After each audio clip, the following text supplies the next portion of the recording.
Oke, jadi ini adalah salah satu film yang baru aja rilis di bioskop dan yang pasti nonton film ini secara legal ya, jangan nonton yang bajakan.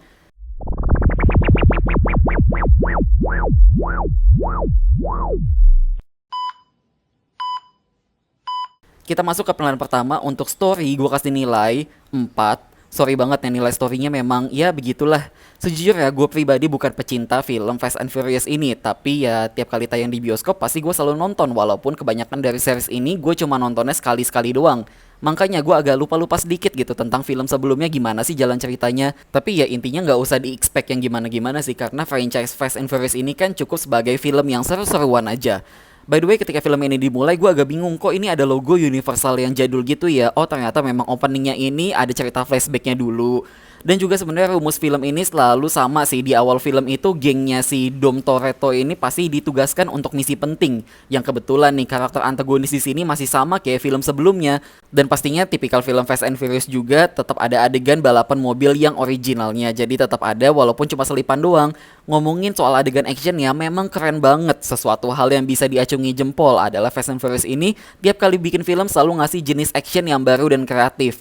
Tapi jangan seneng dulu. Banyak banget lah adegan action yang menurut gue terasa tidak logis dan semakin mengada-ngada. Seakan film ini mau menandingi film Mission Impossible, tapi tetap aja nggak bisa karena Mission Impossible itu tetap mencoba melogiskan bahwa karakternya ini adalah manusia. Nah kalau di film ini mereka tuh udah kayak manusia super semua, punya 1.000 nyawa dan 1.000 keberuntungan. Apalagi film ini jadi film reuni yang agak memaksakan kehendak, di mana karakter yang tadinya udah mati tiba-tiba dimunculin lagi. BTW ini nggak spoiler ya, karena di trailer dan di poster itu udah terpampang nyata mukanya dia.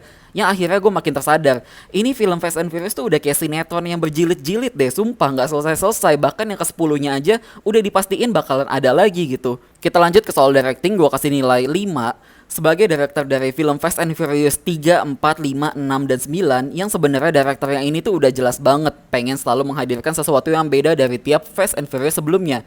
Tapi yang udah gue bilang, rumus film Fast and Furious ini tuh sama persis gitu loh. Jadi kalau dilanjutin ya akan terasa monoton aja. Kita lanjut ke soal aktor dan aktris, gue kasih nilai 7. Ya untuk film dengan seri ke-9 rasanya ngelihat mereka semua para pemain baru dan yang lama di sini bukanlah hal yang harus diraguin lagi. Tapi ya udah gitu aja. Kita lanjut ke soal sinematografi dan film editing, gue kasih nilai 8. Jujur aja untuk permainan sinematografi dan editingnya ini tuh menarik banget, terutama untuk di adegan action yang pastinya nggak mudah untuk dibuatnya. Pastinya juga film ini butuh banget yang namanya visual effect, dan visual effectnya bagus kok walaupun ada beberapa yang masih kelihatan agak kasar. Kita lanjut ke soal production design, gue kasih nilai 8. Filmnya ini pasti mahal banget deh, jadi yakin nih kalian masih mau nonton yang bajakan. Mulai dari perpindahan lokasinya yang menurut gue banyak banget dan pastinya menghabiskan banyak budget di situ. Apalagi banyak banget juga adegan yang ngancur-ngancurin mobil yang sebenarnya itu terasa real tanpa visual effect. Kita lanjut ke soal kostum, makeup, dan hairstyle, gue kasih nilai 5. Satu hal yang bikin gue gregetan adalah film ini tuh super duper action, tapi kenapa sih para pemain di sini tuh minim banget gitu, muka dan badannya bisa berdarah atau babak belur.